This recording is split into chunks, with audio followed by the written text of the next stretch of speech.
The COVID-19 pandemic may be stressful for you. Fear and anxiety about this new disease and uncertainty about the future can be overwhelming and cause severe stress in both adults and children. Coping with stress in a healthy way under the specter of the global pandemic will make you, your loved ones, and your community stronger.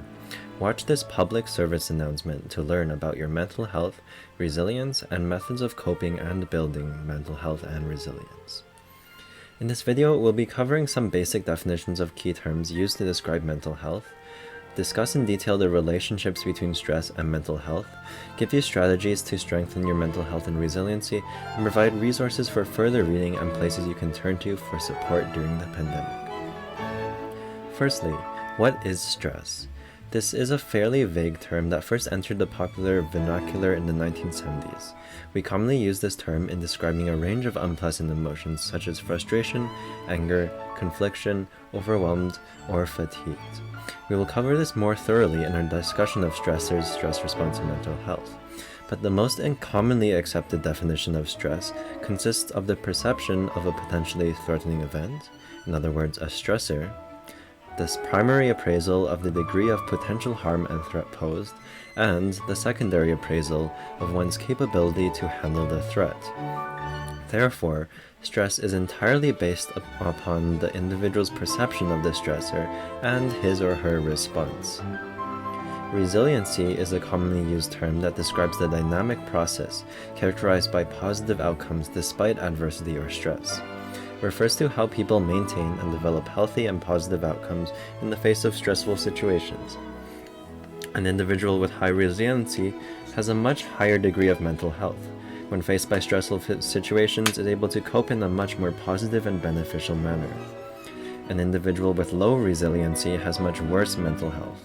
When faced by the same situations, those negative experiences have much more weight and leverage over our outcomes.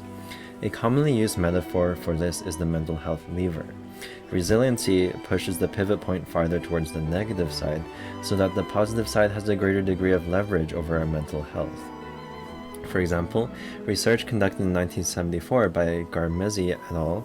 Studied the children of parents with schizophrenia, all of whom were expected to struggle in various aspects of life and likely develop schizophrenia. However, a subset of these children exhibited surprisingly positive and adaptive behavioral patterns despite the high level of risk. These children can be said to exhibit inherent resiliency. In other experiments conducted in 1996 on children in Hawaii studied children living in stressful environments such as family discord, divorce, parental alcoholism, and mental illness. Although these were high-risk children, fully 1/3 of them did not develop learning or behavioral problems, and many of them thrived. Resilience can be developed over time. It fluctuates depending on how people nurture internal and external resources and develop positive coping strategies. Risk factors and protective factors refer to individual, social, and environmental factors that impede or strengthen our ability to respond to challenging stressors. A person with many protective factors is resilient. They can draw upon traits that developed inside them, in their community, and in their environment to help them get through difficult times. Environmental factors such as justice, tolerance, basic services, and security and safety can assist in mitigating some of the stresses faced by individuals, and provide a safety net for individuals who are otherwise incapable of functioning. Mindfulness is a term commonly associated with the hippie movement of the Cold War era, yoga fanatics, and Zen Buddhists.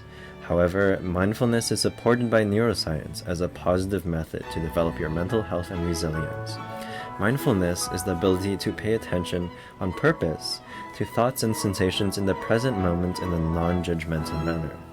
The Buddhist practice of mindfulness involves knowing the mind deeply, that is, to understand what makes us operate the way we do.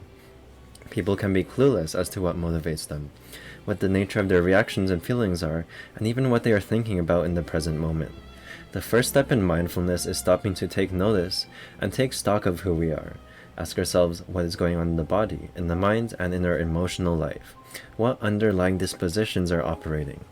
There are 3 main components of mindfulness: observing our internal faculties and external environment, describing these in an objective, non-judgmental manner, and accepting these with awareness and without judgment. Mental health and mental illness are distinct yet related terms. mental health is an outcomes-oriented indicator of an individual's circumstances. The WHO describes it as a state of well-being in which every individual realizes his or her own potential, can cope with the normal stresses of life, can work productively and fruitfully, and is able to contribute to his or her community. In other words, it's the emotional and psychological well-being that allows individuals to function in their private and public spheres of their life effectively to their full inclination. On the other hand, mental illnesses are conditions-based indicators of an individual's condition. These are disorders that cause a severe disruption in everyday function, primarily impacting one's mood, thinking, and behavior. These are diagnosable and often relate to biological, physiological disorders within the brain and the nervous system. Some of the most common examples include depression, anxiety disorders, schizophrenia, and eating disorders. Spiritual wellness measures an individual's ability to create meaning and sense of purpose. In other words, the presence and certainty of beliefs, values, and ethics that compose an individual's moral framework.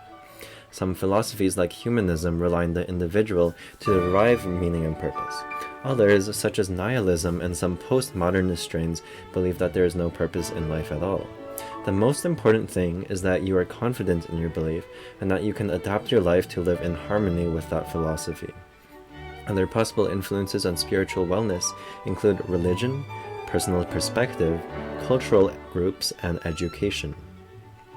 Emotional wellness is closely related to mindfulness. It pertains to your awareness, understanding, and acceptance of emotions. Your ability to manage emotions during challenges and change is included in this definition of emotional wellness. Now, let's move on to the second main component of this mental health PSA. What is the relationship between stress and mental health? I'll go over 3 questions: scientific theories surrounding stress, types and significance of stressors, and our response to stress. If I ask you to define stress right now, chances are you couldn't do it in a precise manner. There are 3 broad scientific theories on stress. First, the stimulus-based, physiological-based, and perception/response-based. The stimulus-based conception of stress characterizes stress as demanding or threatening events and situations such as a high-stress job, overcrowding, and long commutes to work. However, this definition is problematic, as it fails to include an individual's different perceptions and responses to these stressors. For example, a conscientious student who has studied diligently would experience less stress during final exams week than a less responsible student. The second conception of stress points to the physiological response to stressors as the basis for stress. Hans Seal states that the response of the body to any demand, whether it is caused by or results in pleasant or unpleasant conditions. This too is problematic, as many physiological reactions that occur when facing demanding situations, such as accelerated heart rate, sweating, and nervousness, can also occur in response to things that most people would not consider genuinely stressful, such as receiving unexpected good news or sexual arousal. The third, and most widely accepted definition of stress, is known as the perception-response definition of stress.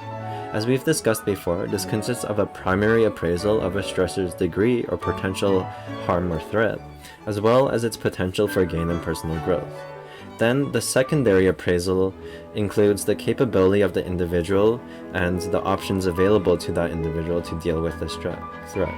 Therefore, environmental events trigger stress reactions based on how they are interpreted and vary according to individual.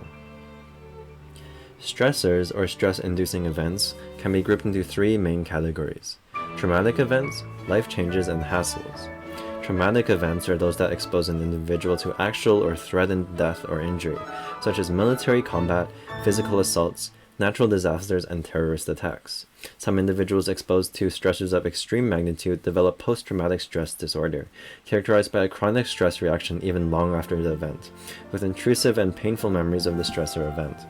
More common stressors are life changes, such as the death of a close family member, marriage, divorce, and moving. Holmes and Rabe created a social readjustment rating scale consisting of 43 life events that would require varying degrees of personal readjustment. Research demonstrates that accumulating a high number of life changes within a brief period of time is linked to a wide range of physical illnesses, accidents, and mental health problems. Finally, the most common stressor are minor hassles such as rush hour traffic, crowding on public transit, lost keys, etc. However, a San Francisco study showed that the frequency of daily hassles more accurately predicts physical health problems than life change events. Daily minor conflicts, especially interpersonal conflicts, often lead to negative, distressed mood states. This is why environmental conditions can play a major role in improving one's mental health and resilience. What is our response to stress? That largely depends on the degree of stress, and the coping strategies we use to deal with stress. The effect of stress follows a bell curve. A moderate amount of stress can be a positive, motivating force in challenging situations. For example, athletes are motivated and energized by pre-game stress, and students may experience beneficial stress before a major exam. The engagement of the sympathetic nervous system diverts blood flow away from the digestive system to the brain and muscles, resulting in physiological arousal and improved performance. Male participants in the study who memorized scientific text passages showed improved memory of the passage if exposed to a mild stressor, compared to a non-stressed memory group. This stress increase is quite predictable. As stress increases, so does our performance and general well-being. At the optimum stress level, we are at the top of our game, fully energized, focused, and can work with minimal effort and maximum efficiency. This positive stress is known as eustress. On the other hand, distress occurs when we have too much stress. When stress exceeds the optimal level, it is no longer a positive force. It becomes excessive and debilitating. When we reach this level of stress, we feel burned out, fatigued, exhausted, and our performance declines. If stress continues to be excessive, our health is eroded as well. Our coping strategies can affect the degree of stress experienced as well. Thirdly, let's talk about strategies to deal with stress during the pandemic. The first step to dealing with mental health in any scenario is to identify signals of distress. If you or your loved ones have been experiencing any of the following: fear or constant worry, anger and irritability, sleeplessness or too much sleep, low concentration or indecisiveness, or increased substance use, these could all be signs of weakened mental health. Many of these are natural results of the pandemic, and everyone is at heightened risk for mental health issues during COVID-19. As a student, there are many things you can do right now to boost your mental health. Try to build and keep a new routine. This includes your sleep, exercise, eating, and studying schedules. It can be all too tempting to relax these schedules when you're quarantined at home, but maintaining a schedule is important to keep a sense of regularity and mitigate the degree of life-changing stressors that the quarantine poses. Eat healthy foods and commit to exercise. Avoid excessive use of substances. Connect with others through FaceTime calls, emails, or socially distanced networking. And set boundaries with social media and media consumption, as too much is unproductive and only heightens your stress. Limit screen time, and take some time to relax and recharge. Participating in deep breathing, Tai Chi, yoga, and meditation are all great ways to practice mindfulness and improve your spiritual and emotional wellness. Try to practice focused attention, actively directing attention to an object, sensation, or idea, and open monitoring, attending to the transiency of your thoughts and bodily sensations as they change from moment to moment. Find a technique that works for you and make sure to practice it regularly. For me, an effective way to calm down and reduce stress and anxiety is to improvise on my flute and piano, expressing my own emotions through an artistic medium. Reducing stress triggers is vital for mental health. Keeping a regular routine can reduce the number of stresses and of making decisions about what to do every day, and unexpected changes in routine can contribute to that stress. Stay busy with a hobby, work, school, or new project. Focus on positive thoughts instead of dwelling on how bad you feel. Work to accept changes as they occur and try to keep problems in perspective. You might use your moral compass and spiritual life for support during the pandemic. Belief systems can bring comfort during difficult times. Set priorities. Don't become overwhelmed by creating a life-changing list of things to achieve. Set reasonable goals every day and outline steps you can take to reach those goals.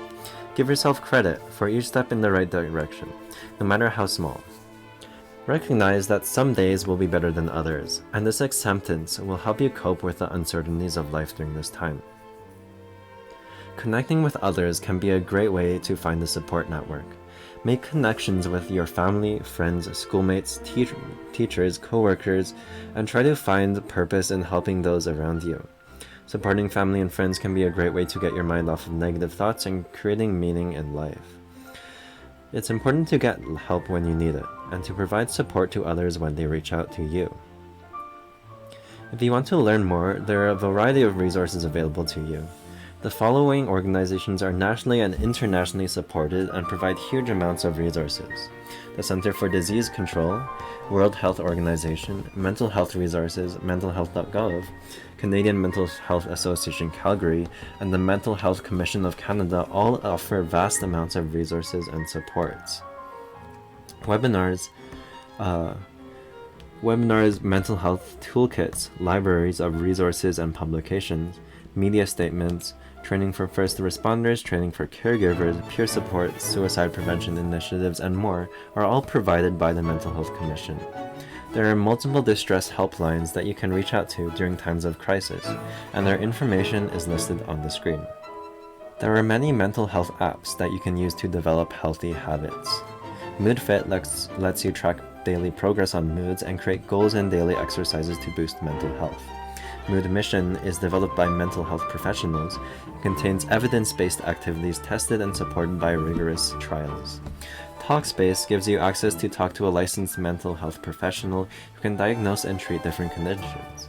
Sanvelo's effectiveness is backed by research and allows you to connect with peers who understand your condition, and you can also access a licensed therapist for more severe cases. Headspace is a great app for building meditation routines and mindfulness. It provides a great selection of content to all users. Your local community also provides a variety of resources for mental health. Check out the local student wellness centers at your university or speak to counselors at your high school. If there's one thing you should retain from this entire announcement, is that you are not alone, and there are a great variety of communities and resources available to support you and give you strategies to sustain positive mental health throughout this pandemic.